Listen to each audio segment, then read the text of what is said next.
Terima kasih Pak Menko, saya hormati Pak Menko, Pak Mensesnek, Pak Menkyu, Pak Rosan, Pak Doni, Pak Hasan, dan rekan-rekan dari SRO, Pak Samsul dan Pak Jeffrey. Selamat malam, Assalamualaikum warahmatullahi wabarakatuh. Salam sejahtera untuk kita semua. Terima kasih rekan-rekan. Izinkan saya menyampaikan beberapa hal. Yang pertama, sebagaimana teman-teman media ketahui, bahwa kemarin 3 anggota Dewan Komisioner OJK mengundurkan diri, yaitu Pak Mahendra Siregar sebagai Ketua Dewan Komisioner, Pak Mirsa Aditya Suara sebagai Wakil Ketua, dan juga Pak Inarno Jayadi sebagai Kepala Eksekutif Pengawas Pasar Modal, Derivatif, dan Karbon telah mengundurkan diri.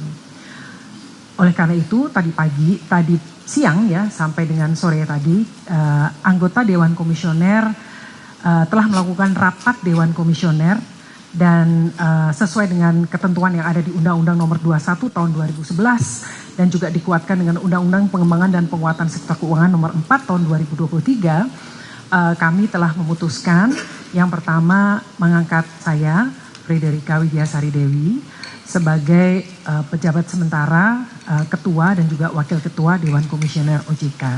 Sementara tugas kami sebagai Kepala Eksekutif Pengawas Perilaku Pelaku Usaha Jasa Keuangan Edukasi dan Perlindungan Konsumen juga tetap kami emban.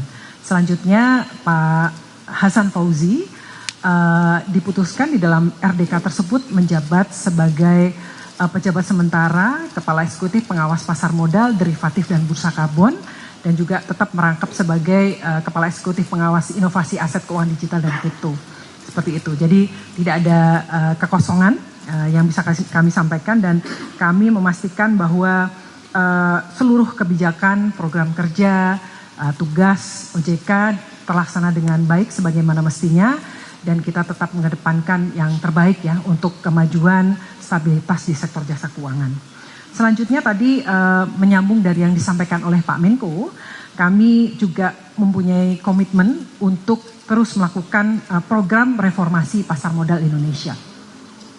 Dengan mencermati gejolak pasar yang teman-teman media juga amati beberapa waktu ini, dan juga concern dari berbagai pihak, kami OJK bersinergi dengan pemerintah dan juga seluruh stakeholder terkait akan mempercepat reformasi di pasar modal melalui pendekatan yang lebih holistik, mulai dari perbaikan kualitas emiten dan saham yang diperdagangkan, peningkatan literasi dan juga perlindungan kepada investor, terutama investor retail, serta penegakan hukum yang tegas dan konsisten.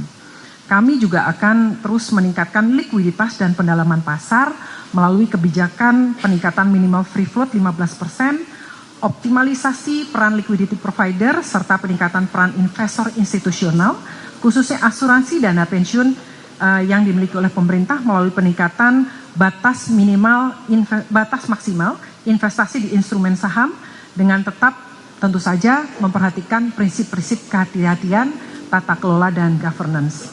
Selain itu, aktivitas bank umum juga akan diperluas di pasar modal melalui revisi Undang-Undang P2SK nanti.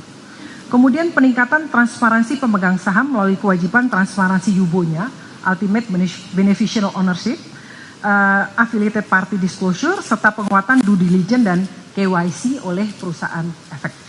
Kemudian penguatan pengawasan dan penegakan hukum dengan segera memulai penyelidikan goreng-menggoreng saham atau memanipulasi pasar tadi yang disampaikan oleh Pak Menko secara masif, kemudian set the tone dalam penanganan kasus besar dengan penegakan hukum yang memberikan efek jera, serta penguatan pengawasan market conduct termasuk kepada para influencer.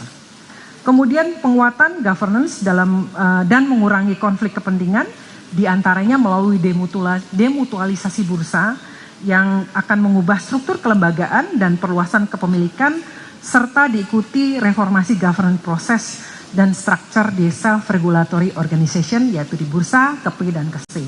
Selanjutnya terakhir kami juga menyampaikan komitmen OJK untuk terus bersama-sama ya kita memberikan bersama-sama menjaga pertumbuhan ekonomi, meningkatkan pertumbuhan ekonomi dan mendukung program prioritas pemerintah.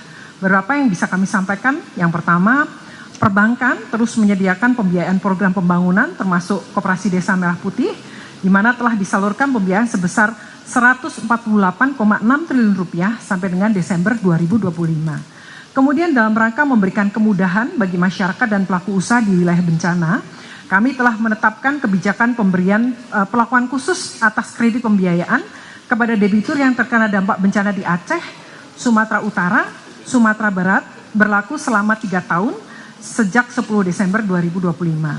Kemudian OJK juga terus mendorong penyaluran kredit pembiayaan untuk program MBG, termasuk melalui securities crowdfunding, serta program penjaminan khusus kepada petani UMKM dan pengembangan produk asuransi parametrik.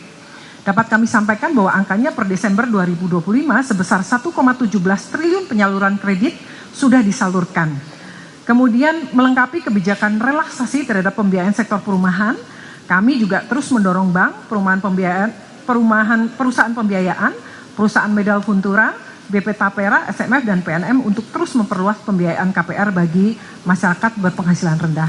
Dan terakhir, untuk meningkatkan kemudahan akses kredit pembiayaan kepada UMKM yang telah diatur melalui ketentuan OJK yang mengatur skema pembiayaan khusus bagi UMKM dan petani. Kemudian juga terakhir Pak Menko, pengembangan bursa karbon dalam rangka mendukung pengembangan nilai ekonomi karbon serta SRUK bersama kementerian terkait. Mungkin dari situ kami sampaikan, kami terima kasih, mohon dukungan Bapak Ibu semua, seluruh stakeholder, pemerintah, kita bekerja bersama-sama dan mohon dukungan media juga supaya kami bisa berhasil menjalankan proses reformasi dan juga menjaga stabilitas sistem keuangan dan mendukung pertumbuhan ekonomi. Terima kasih, kami kembalikan kepada Pak Menko.